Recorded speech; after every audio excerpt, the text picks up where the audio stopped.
விருதுநகர் மாவட்டத்தில் கொத்தனார் வேலை பார்க்குறவர் வேல். இந்த வேலுங்கிறவர் ஒரு செங்கல் வச்சுருக்கிறார். அந்த செங்கல் சூளையில் ஒருத்தர் ஆர்டர் கொடுக்குறார். அடுத்த வாரம் கல் டெலிவரி பண்ணணும். ஆனால் அவருக்கு அவசரமாக வெளியூர் போக வேண்டியிருந்ததுனால அவரோட வேலையாள் சின்ன ராமு அப்படிங்கிறவரை கூப்பிட்டு இன்றைக்கி நைட்டு கல்லை ஃபுல்லாக சூளையில் ஏற்றி இன்றைக்கி சூளையை கொளுத்தி விட்டுடுன்னு சொல்கிறார். சின்ன ராமும் சரின்னு தலையாட்டுறார். அவசரமாக கற்களை எடுக்கிற சின்ன ராமு ராக்காயியோட உதவியோட சூளைக்கு தீ வைக்கிறார். ராக்காயிங்கிறவங்க அங்கே வேலை பார்க்குற பெண். மறுநாள் காலையில் விடியுது. சூளையில் கல்லெல்லாம் நல்லா வெந்திருந்தது.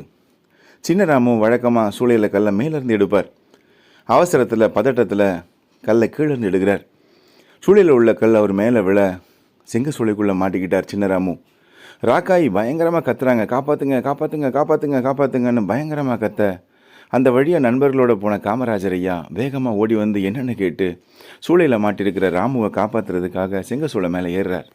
கையை பிடிச்சி தூக்க முயற்சி பண்ணும்போது கஷ்டமாக இருக்கவே நண்பர்களும் சேர்ந்து முயற்சி பண்ணி சின்ன ராமுவை காப்பாற்றிடுறாங்க. காமராஜர் ஐயா ஒரு செகண்ட் கூட யோசிக்கலைங்க.